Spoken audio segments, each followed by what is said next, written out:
The detail that stayed with me when I prepared this story was a pencil line on a kitchen wall. It marked the planned height of a shelf that was never installed. For almost 2 years, the line remained there above bare plaster, while a half-renovated house stood empty. A family business came close to disappearing, and a man learned that some people leave before the worst moment because they cannot bear to discover what the worst moment will ask of them. Much later, he stood in that same kitchen with a level in one hand and his former fiancée's name glowing on his phone. He did not answer immediately. He finished mounting the shelf first. "You're watching Diary of Owen. Let's go back to the night everything began to come apart." The infusion pump made 3 soft notes at 2:17 in the morning. They were not loud, but by then I could distinguish every sound in room 614. The pump made a rising sequence when the line was blocked, a flat pulse when the bag was nearly empty, and 3 restrained notes when it wanted a nurse to confirm something I did not understand. My father opened his eyes before I could reach the call button. The room was dark except for the blue display above his bed and the light beneath the bathroom door. His face looked narrower than it had 6 days earlier. The oxygen tube had left 2 pale marks beneath his nose, and the hospital blanket rose only slightly over his chest. He asked what time it was. I told him 2:17. He nodded as if the number mattered. My father had spent 41 years measuring things: brick openings, roof pitches, floor deflection, the depth of rot inside timber that appeared sound from the outside. Even after the medication had softened the edges of his attention, he wanted numbers. He asked whether I had gone home. I said I had slept in the chair. He looked toward the vinyl recliner beside the window. It had a steel hinge pressing through the cushion and a headrest designed for someone 6 inches shorter than me. He said that did not count. I told him it counted enough. The nurse arrived at 2:20, checked the line, and silenced the pump. Her badge said, Marin. She had a small silver moon pinned above her name and moved with the calm speed of someone who had learned not to bring urgency into rooms already full of it. When she left, my father closed his eyes again. My phone was face down on the windowsill. I had placed it there at 12:46 after reading the same message from Tessa 4 times. "We need to speak tomorrow, not at the hospital." There was no heart at the end, no apology for the timing, no indication of whether tomorrow meant breakfast, evening, or the 20-minute space between 2 medical decisions. Tessa and I had been together for 8 years, engaged for 11 months, and owners of a partially renovated house for 19 weeks. I knew the weight of her ordinary messages. I knew the difference between "call me when you can" and "we need to speak." The first asked for time. The second announced that time had already run out. I did not reply. At 3:05, rain began tapping against the sealed hospital window. I watched the droplets collect beneath the exterior light and slide through one another, merging until their weight pulled them down. That was the first night I understood that failure does not always begin with a break. Sometimes it begins with 2 small loads leaning toward the same weak point. My father's name was Neil Mercer. He was 68, left-handed, and incapable of walking past a crooked gate without lifting it back onto its hinges. He had founded Mercer Conservation Works in a rented livestock shed when he was 27. The original sign still hung in our workshop, though the paint had faded from navy to the color of old smoke. We restored timber-framed houses, stone chapels, mill buildings, and the occasional neglected town hall. Our work was slow by design. We removed rotten material without cutting away what could still carry weight. We numbered every beam. We saved handmade nails in labeled tins. My father believed any structure deserved the dignity of being understood before it was altered. He had taught me to tap an oak post with the wooden handle of a chisel and listen for emptiness. Soundwood answered sharply. Rot absorbed the blow. By 34, I could hear the difference without thinking. I could walk into a building and notice the diagonal crack over a window, the polished patch of floor where generations had turned the same corner, the slight bow in a ceiling that meant a joist had been carrying more than intended. I had been less skilled at reading people. Tessa met me when I was 26 at the Ashcombe Winter Market, a yearly event held inside a converted railway depot on Rowan Street. I was repairing a section of decorative railing near the eastern entrance. She was coordinating 43 vendors, 2 food trucks, a brass quartet, and a children's lantern parade that had been scheduled to pass through the same doorway at the exact time I had removed half its balustrade. She stood behind the temporary barrier with a clipboard held against her chest and asked when I planned to make her entrance usable again. I told her 4:30. She checked her watch. It was 3:52. She asked whether that was a builder's 4:30 or an actual 4:30. I said mine were the same. At 4:27, I removed the barrier. She watched the lantern parade pass through, then brought me a paper cup of coffee. It contained 1 sugar, though I had not told her how I drank it. 3 months later, she moved a toothbrush into my apartment above the workshop. 6 months after that, she replaced my 1 good saucepan with a full set and made me promise not to use the smallest one to soak paintbrushes. Tessa worked in event production. She understood timing, flow, and the invisible labor required to make something feel effortless. She could look at an empty hall and imagine where 300 people would put their coats, which doorway would become congested, and how long the room needed to recover after speeches before music began. Our professions were different, but we shared a respect for what happened behind finished surfaces. She knew weddings were held together by backup cables, revised seating plans, and safety pins. I knew houses were held together by hidden joints, dry foundations, and the decisions of people whose names had been forgotten. For years we fit. She brought movement into my careful life. I gave shape to hers. She booked trips 6 months ahead. I built shelves for the books she bought while traveling. She filled our calendar with dinners and birthdays. I remembered which sash window at her mother's house caught during damp weather. When we argued, it was usually because she wanted an answer before I had finished examining the question. She said I could turn choosing a restaurant into a structural survey. I said most poor decisions began with insufficient inspection. She called that the least romantic sentence she had ever heard. Then she kissed me. We became engaged on a cold Sunday in November beside the old lime kiln at Fenwick Ridge. I had carried the ring in a waxed pouch because rain had been forecast. She cried before I had finished asking. Later, she told everyone the proposal had been spontaneous. In reality, I had checked the forecast 4 times, inspected the path the previous afternoon, and hidden a thermos behind a stone wall. She knew all of that. She loved me for it then. The house on Calder Lane was supposed to be where our lives settled. It was a 2-story brick cottage with a slate roof, 3 narrow chimneys, and a garden that had been neglected long enough for the hedge to consume half the rear gate. The estate agent called it characterful. My father called it damp. Tessa walked through the front door and immediately saw a long dining table beneath the west window. I saw failed pointing, an undersized lintel, and moisture rising through the ground floor plaster. We bought it anyway. The purchase price was $286,000. We put down $58,000 together. I contributed slightly more because of money my father had given me after selling a small parcel of workshop land. Tessa refused to let that difference appear in the ownership documents.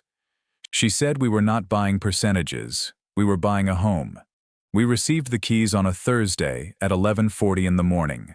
By noon, my father had removed a section of skirting board and found blackened timber behind it.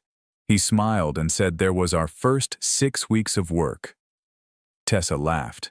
That laugh remained in the house long after she was gone. For the first 2 months, we renovated in the evenings. Tessa stripped wallpaper while I repaired window boxes. We ate noodles on overturned plaster buckets.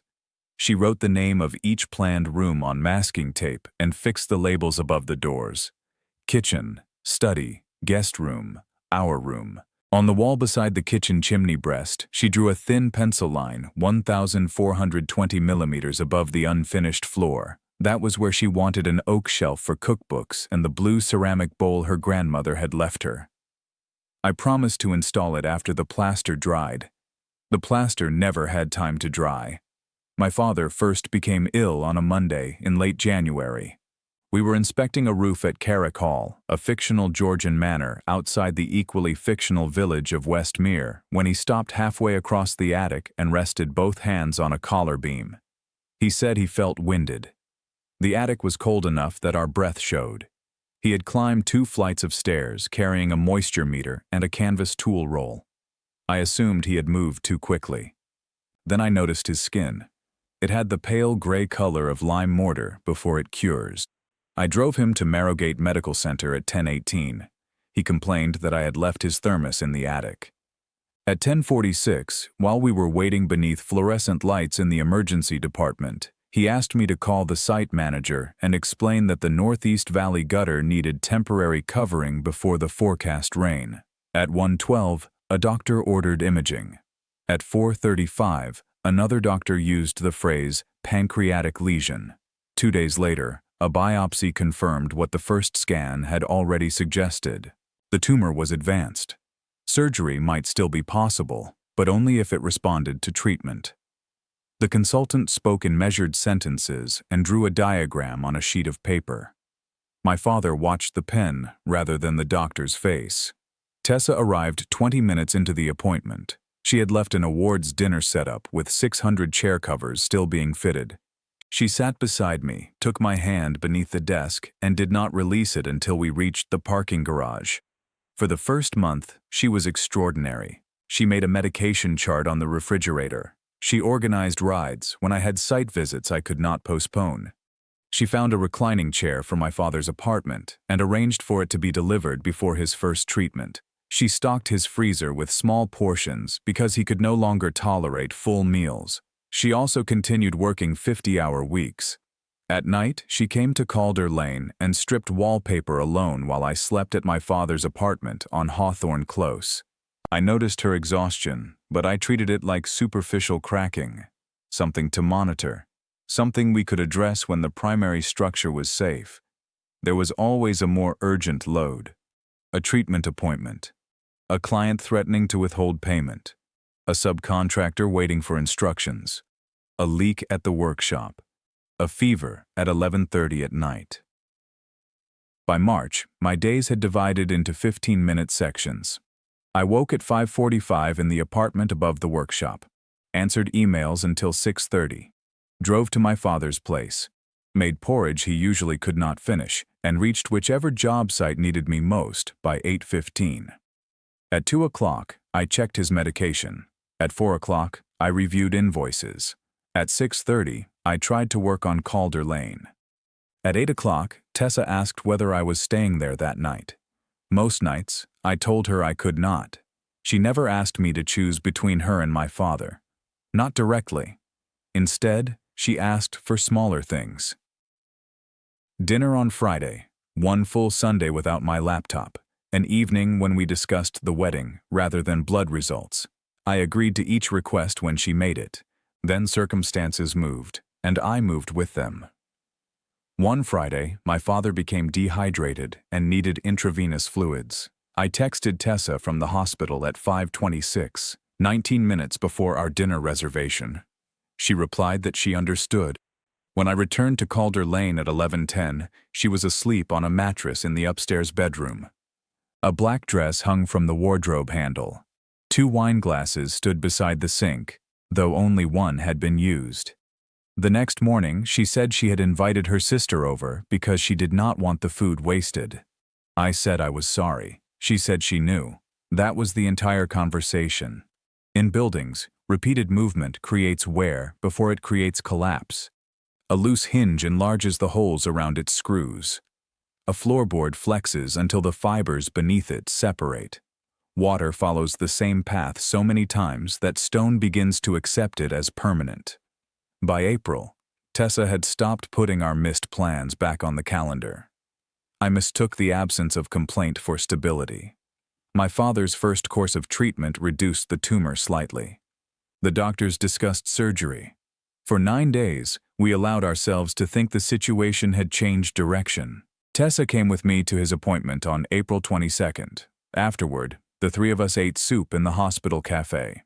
My father had 6 spoonfuls and said it tasted like warm wallpaper paste. Tessa laughed. He smiled at her and said he had missed that sound. On the drive home, she rested her head against the passenger window. Rain moved across the glass in silver lines. She asked whether we could set a new wedding date if the surgery went well. I kept my eyes on the road. I said we should wait until we knew more. She asked how much more. I said enough to make a responsible decision. She was quiet for the remaining 18 minutes. At Calder Lane, she got out of the van and stood beside the open passenger door. She said there would always be another result, another scan, another reason to delay being alive. I told her my father might be dying. She said she knew. I asked what she expected me to do. She answered carefully. She said she expected me to let her stand beside me, rather than leaving her in a waiting room outside every part of my life. I told her that was not what I was doing. She looked at the house behind me. The upstairs windows were covered with plastic sheeting. A stack of salvaged bricks stood beneath a tarpaulin in the garden. She said it was exactly what I was doing. I remember wanting to explain myself properly. I wanted to show her the ledger in my head, the hospital hours, the reduced company income, the mortgage payments, the unfinished contracts, the medication schedule.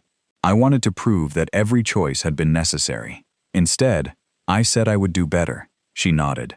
Neither of us asked what better meant. My father's surgery was scheduled for May 19th. The evening before, Tessa and I stayed at Calder Lane together. We had not slept in the same room for almost 3 weeks. The upstairs floorboards were exposed, so we placed the mattress in the future dining room. At 1:30 in the morning, I woke and found her sitting against the wall with her knees pulled to her chest. The street lamp outside cast the window frame across her face. She said she was frightened. I assumed she meant the surgery. I told her the surgeon had performed the procedure more than 200 times. She said that was not what she meant. Then she asked whether there would still be an us when the illness was over. I said of course.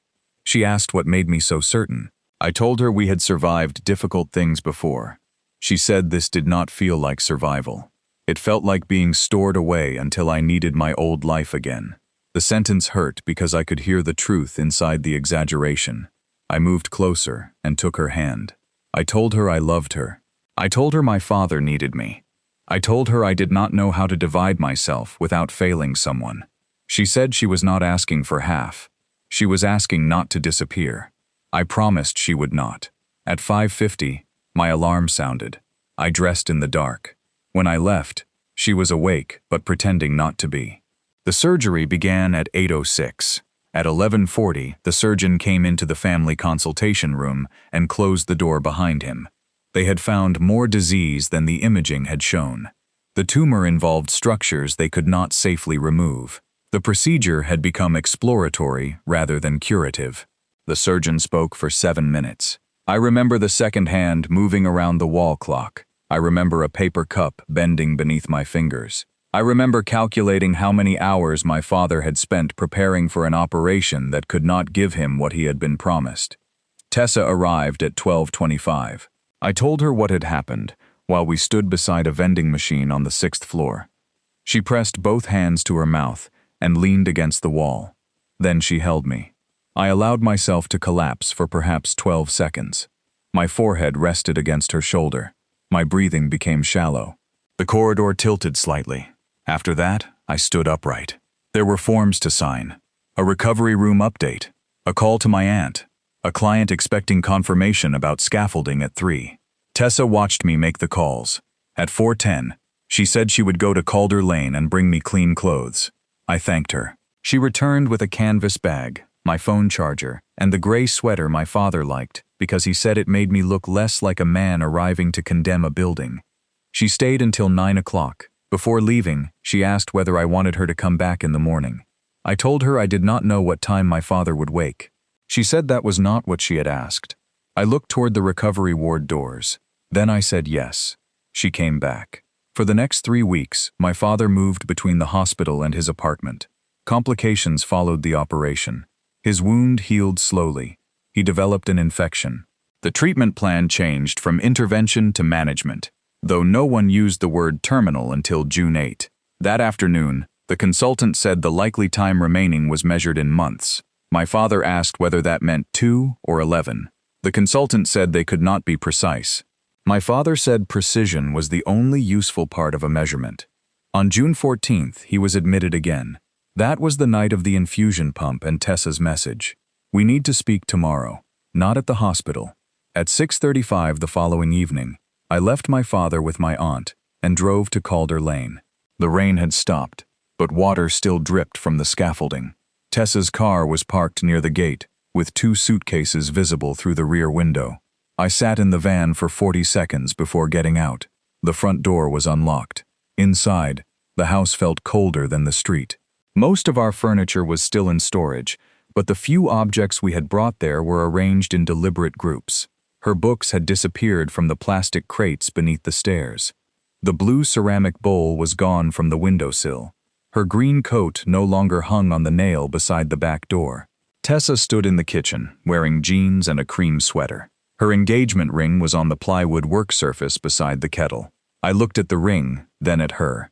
She said she had signed a lease on an apartment in Halden Cross. The town was 72 miles away. She had also accepted a position with a conference company there. She would begin in 3 weeks. I asked when she had applied. She said, March. The answer passed through me with surprising neatness. March meant she had begun planning her exit before my father's surgery, before our conversation on the mattress, before she asked whether there would still be an us when the illness was over. I picked up the ring. A crescent of plaster dust had settled against the band. I wiped it away with my thumb. Tessa said she had not known whether she would accept the job when she applied. She said she had needed to know there was another version of her life available. I asked when she had signed the lease. She looked at the floor. Monday. It was Thursday. My father had been admitted Tuesday night. I said she had already decided before she sent the message. She said she had decided to leave the house. She had not decided what leaving meant for us. I asked what she believed it meant. She said she did not know. Her voice was steady, but her hands were not. She kept folding the cuff of her sweater inward and smoothing it again. She said she loved me. She said the last 5 months had made her feel selfish for needing anything. She said every room we entered belonged to my father's illness, including rooms he had never visited. She said she had become afraid that if she stayed, I would only notice her once she had learned to need nothing at all. I listened. Some of what she said was unfair. Some of it was exact. I had treated her patience as if it were a material with no load limit. Each time it held, I added more weight. But she had also built an exit while sleeping beside me. Both things were true. I asked whether there was someone else. She said no. I believed her. I asked whether she wanted me to come to Halden Cross after my father died. She flinched at the directness of the question.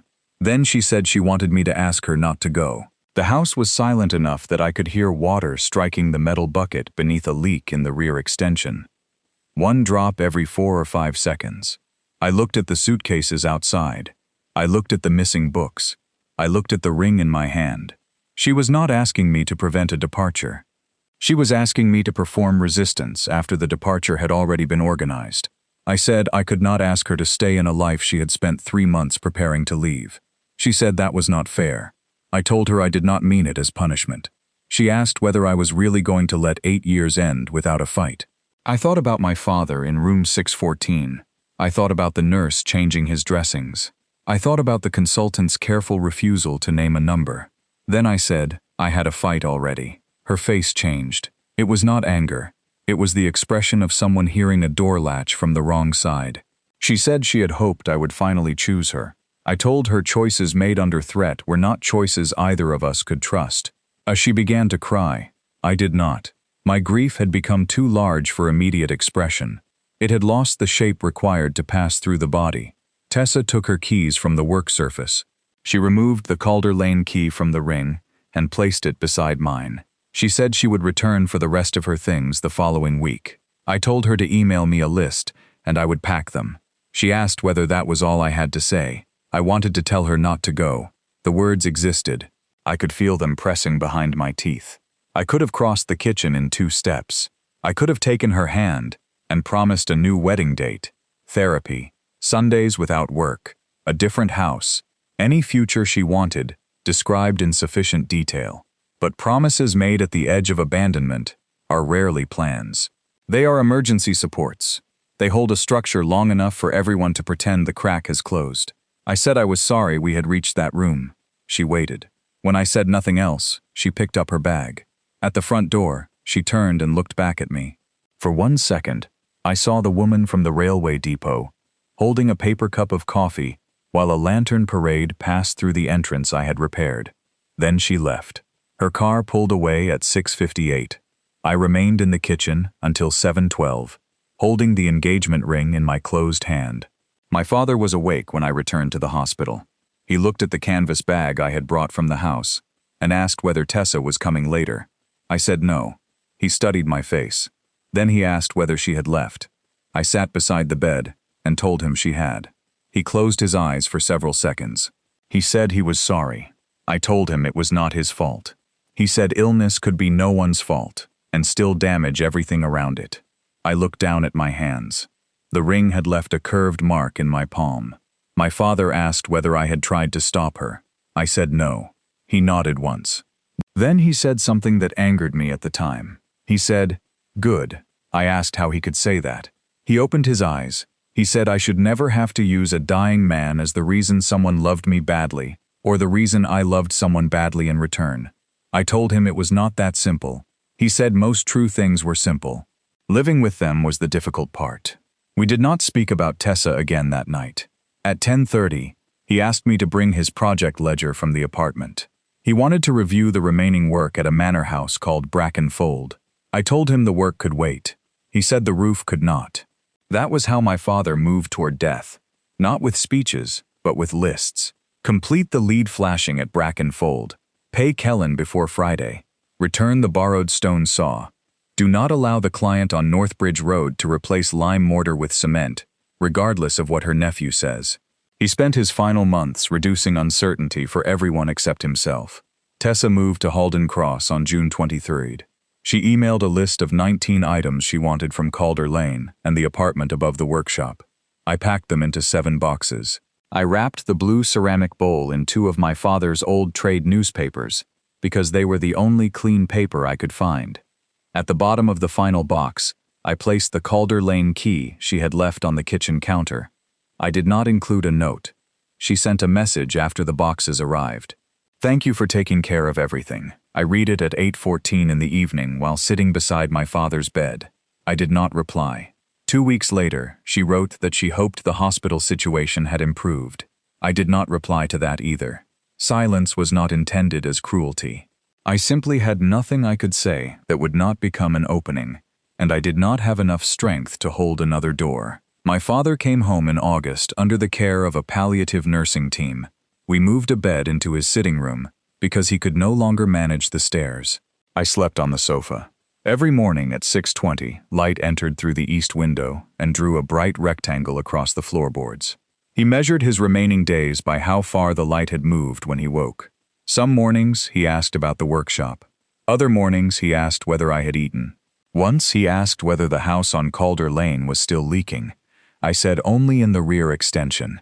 He told me to check the flashing above the valley before winter. I said I would. He said I always said that. In September, Mercer Conservation Works lost its largest contract. The client had tolerated my reduced availability for 4 months. When I missed a second progress meeting because my father's breathing had deteriorated, they reassigned the restoration to another firm. The canceled work represented nearly 38% of our projected annual revenue. We had 5 employees then. Kellen and Maurice handled masonry. Priya managed joinery and site documentation. Ellis was an apprentice. Dawn kept the accounts 3 days a week and knew more about the health of the company than either my father or I had ever admitted. On September 17th, Dawn placed a cash flow report on my desk. Without new work, we had 10 weeks before payroll became impossible. I looked around the office. My father's coat still hung behind the door. A dried line of mud marked the shoulder from the last site he had visited. I asked Dawn what she recommended. She said we needed to stop behaving as if my father would return on Monday. The sentence was brutal because it was practical. I reduced my own salary to almost nothing. We sold the second van. I postponed work at Calder Lane and covered the leaking roof with a temporary membrane. I called former clients and asked for small repair projects we would once have considered too minor. A cracked lintel at a bakery. 7 sash windows at a former school. a leaning garden wall behind a house on Fern Passage. The jobs were not enough to restore the company, but they gave us movement. Movement matters. A structure under static load can appear safe, while stress concentrates unseen. Controlled movement reveals where the weakness lives. My father died on October 4th at 5:38 in the morning. I was holding a cup of tea that had gone cold. His breathing had been irregular for hours. The nurse had told me what to expect, but expectation does not make the final absence understandable. One moment, the room contained the effort of him. The next, it did not. I placed the cup on the windowsill and waited for some visible change in the walls. Nothing moved. The light continued crossing the floor. After the nurse left, I sat beside him for 43 minutes. I noticed details I knew I would later hate myself for forgetting. The small scar above his left eyebrow, the pressure mark from the oxygen tube, his fingernails, still carrying faint gray lines from mortar dust that had outlasted months away from work. At 7:12, I called my aunt. At 7:28, I called the funeral director. At 8:03, I called Dawn and told her the workshop would remain closed for 3 days. At 9:16, Tessa called. I watched her name fill the screen. The phone rang until the voicemail answered. She left a message saying she had heard from my aunt. She said she was sorry. She said my father had always been kind to her. She said she could come if I wanted her there. I listened once. Then I placed the phone in a drawer. The funeral was held on October 13th in the assembly hall of a restored grammar school, where my father had repaired the roof 22 years earlier. Tessa came. She stood near the back in a dark coat. I saw her before the service began, but I did not approach her. During the final hymn, she cried with one hand pressed against her mouth. Afterward, she waited beneath the stone arch outside. She said she had not known whether she should come. I told her my father would have wanted her to. She asked how I was. I said tired. She asked whether I was still sleeping at his apartment. I said I had moved back above the workshop. There were other things in her face. Questions. Regret, perhaps. The wish to be forgiven, without having to define what forgiveness would require. She said she had thought about me every day. I told her I believed her. Then my aunt called my name from the car park. Tessa touched my sleeve. She said she was sorry she had not been stronger. I looked at her hand. Then I said I was sorry we had needed strength at the same time. She let go. That was all. Grief did not make me decisive. For nearly 2 months, it made me inefficient. I misplaced invoices. I drove to job sites without the correct drawings. I stood in the tool store, unable to remember why I had entered. At night, I woke at the time my father's medication alarm used to sound. The apartment above the workshop contained too much of him. His boots were beneath the stairs.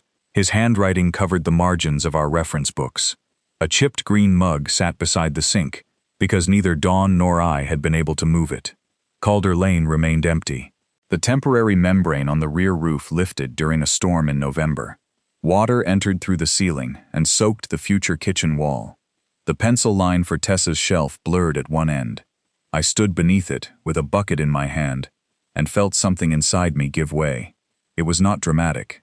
I did not shout or break anything. I sat on the floor between 2 stacks of unused tiles and cried until the rain stopped. The following morning, I returned with a notebook, a moisture meter, and my father's folding rule.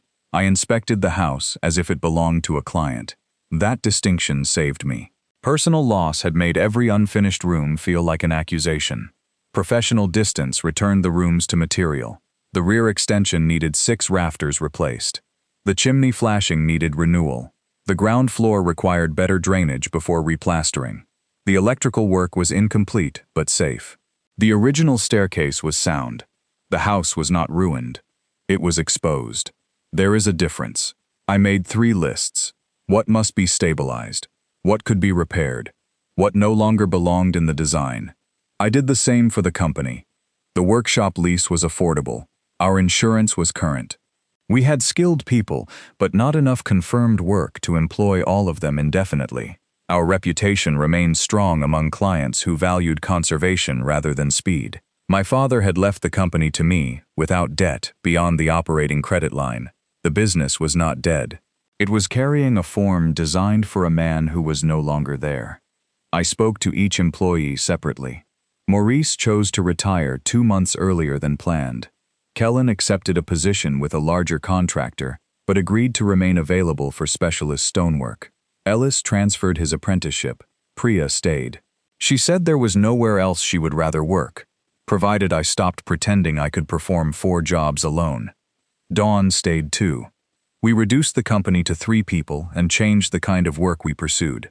My father had built Mercer Conservation Works around complete restorations, projects lasting 12 to 18 months. Those contracts required capital, staffing, and a level of certainty I no longer had. I began offering diagnostic surveys and targeted structural repairs. Smaller teams, shorter timelines, detailed reports, work that depended on judgment more than scale. My professional life became a reflection of my private one. I stopped promising complete transformations before I understood the damage. I examined one failure at a time. In January, we won a contract to assess the timber roof of the Orison Redding Hall, a fictional public library, built in 1891. The council believed the entire roof needed replacement. During inspection, I found that most of the original trusses were sound. Water had entered through 3 failed gutters and damaged only a narrow group of rafter ends above the north wall. Replacing everything would have cost $740,000. Our repair plan cost less than 1/3 of that. The council approved it on February 11th. The work kept us solvent for 7 months. I used the first payment to clear overdue supplier accounts. The second covered payroll. The third allowed me to repair the roof at Calder Lane properly. I spent evenings there alone. At first, every room contained Tessa. The front hall held the memory of her dancing in socks after we received the keys. The upstairs bedroom held the mattress beneath the streetlight. The kitchen held the ring, the suitcases, the sound of water striking the bucket. I did not try to erase those memories. Erasure is poor conservation. It removes context, along with damage. Instead, I altered the plans. The dining table Tessa had imagined beneath the west window would have blocked the afternoon light, so I placed it parallel to the fireplace instead. The guest room became an office. The planned wedding storage cupboard became a linen closet. I kept the kitchen shelf at the height she had marked, but I did not install it, not yet. In March, 5 months after my father's death, Tessa sent me an email. She said she had driven through Ashcombe for work and passed the workshop. She had seen the new Mercer Conservation Works sign. I had repainted it the same navy used on the original, with smaller lettering beneath it. Survey, repair, conserve. She wrote that it looked good. She asked whether I would consider meeting for coffee. I read the email in the office while rain tapped against the skylight. For 20 minutes, I drafted responses. I am not ready. I do not think it would help. What would we be meeting to discuss? Each sentence felt like a different form of scaffolding around the same fact. I deleted them. Then I wrote that I could meet on Saturday at 10 o'clock at the Wren Room on Mercer Street. The cafe was quiet when I arrived. Tessa was already seated near the window. Her hair was shorter. She wore the silver watch I had given her for her 30th birthday. For one confused second, familiarity moved faster than memory. I wanted to sit beside her rather than opposite. I chose the other chair. She asked about the company. I told her we were smaller but stable. She asked about Calder Lane. I said the roof no longer leaked. She smiled and said my father would have approved of that answer. I said he would have asked about the flashing. The smile disappeared slowly. She wrapped both hands around her cup. She said she had been unhappy in Halden Cross. I waited. She said the job was not what she had expected. The company treated every week as an emergency. Her apartment overlooked a loading dock. She had made friends, but the city still felt temporary. I told her I was sorry. She said she had imagined I would call after the funeral. I looked through the window at a delivery driver stacking crates beside the pavement. I said I had imagined calling many times. She asked why I had not. I said, because imagining her return and being able to trust it were different things. She looked down. She said leaving had been a mistake. I asked which part. She raised her eyes. I did not ask to be difficult. I needed precision. Leaving Calder Lane, taking the job, ending the engagement, waiting for me to stop her. Those were separate decisions. She said all of it. Then she corrected herself. She said not the job. She had needed to leave her old company. Perhaps not the apartment either. She had needed space. What she regretted was the way she had made the space. She regretted building an entire second life before telling me the first one was failing. It was the clearest thing she had said. I thanked her for saying it. She asked whether I hated her. I said no. That answer made her cry. Hatred would have been easier. It would have given us matching roles and a clean reason to remain apart. Instead, I still understood her. I remembered the missed dinners, the empty mattress, the wedding date I refused to discuss. I knew why she had felt abandoned inside a relationship she had not yet left. Understanding did not restore trust. It only made the damage more accurately measured. Tessa wiped her face with a paper napkin. She said she had wanted me to fight for her that night. I said I knew. She asked whether any part of me still wanted to. I looked at her for a long time. The truthful answer was yes. A part of me wanted the old sequence of mornings. Her coffee cup beside mine. Her coat on the nail. Her handwriting on masking tape above unfinished rooms. But wanting a room as it once looked does not mean it can carry the same use. I told her I still loved parts of the life we had. She asked whether that meant we could try again. I said no. The word landed gently, because I did not push it toward her. She closed her eyes. I told her I was not refusing to punish her. I was refusing because the version of us she wanted to return to had depended on both of us believing the other would remain during uncertainty. That belief was gone. I did not know how to recreate it by agreement. She said trust could be rebuilt. I said sometimes. She asked why not ours. I told her that rebuilding required both people to remain on the site while the structure was open. She had left because she could not live inside the damage. I did not blame her for that anymore, but I could not promise the damage would never return. She said she was different now. I said I believed her. Then she asked the question I had expected since entering the cafe. Was there someone else? I said no. She seemed almost disappointed. Another person would have made the ending easier to locate. Instead, there was only the life I had begun constructing without her. We sat for another 15 minutes. She told me about her work. I told her Priya had taken over site coordination. She asked whether I still had the ring. I said yes. It was in the small safe beneath the office desk, beside my father's watch and the original workshop lease. She asked what I planned to do with it. I said I had not decided. At 11:07, she put on her coat. Outside the cafe, she stood beside me beneath the awning. She said part of her had believed that if she came back, everything would begin moving again from where it had stopped. I told her things had kept moving. She nodded. Then she said goodbye. I watched her cross Mercer Street and disappear behind a passing bus. I did not follow. By the second anniversary of my father's death, Mercer Conservation Works had 6 employees again. We never returned to the size of the old company, but our work became more specialized. We surveyed old structures before larger firms touched them. We repaired what others recommended replacing. Priya became operations director. Dawn reduced her hours and trained a younger bookkeeper named Soren, who labeled everything with an enthusiasm my father would have found excessive. We converted the unused east side of the workshop into a teaching space. Once a month, apprentices from 3 local colleges came to practice traditional joints, lime repair, and timber assessment. Above the main bench, I mounted my father's oldest handsaw. I left the wear on the handle untouched. Calder Lane took longer. I finished one room at a time, paying for materials from actual income rather than hope. The study was completed first, then the upstairs bedroom, then the kitchen. I installed oak cabinets with simple brass pulls. I repaired the original floor rather than replacing it.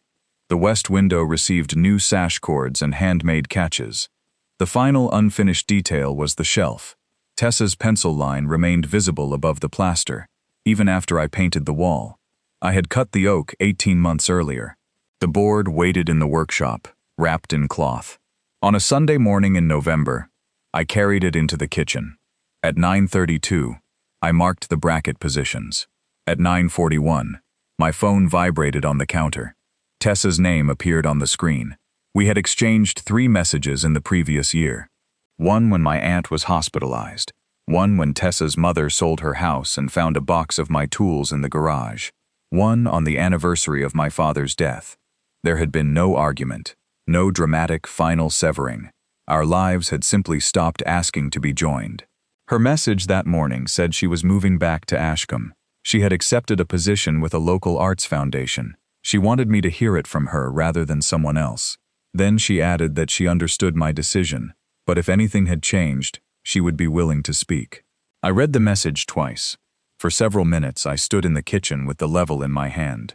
The old instinct returned, the one that believed a closed loop should be completed, an unanswered question resolved, an abandoned plan either restored or formally demolished. I pictured her coat beside the door. I pictured the blue bowl on the shelf. I pictured my father in the hospital saying that illness could be no one's fault and still damage everything around it. Then I placed the phone face down. I fixed the first bracket to the wall. The drill sent a low vibration through the brick. Dust collected on the counter. I checked the level, adjusted the second bracket by 2 millimeters, and secured the shelf. It sat exactly on the line Tessa had drawn. When I finished, I washed the plaster from my hands and returned to the phone. I wrote that I was glad she had found work closer to her family. I said I hoped the move went well. I did not ask when she was arriving.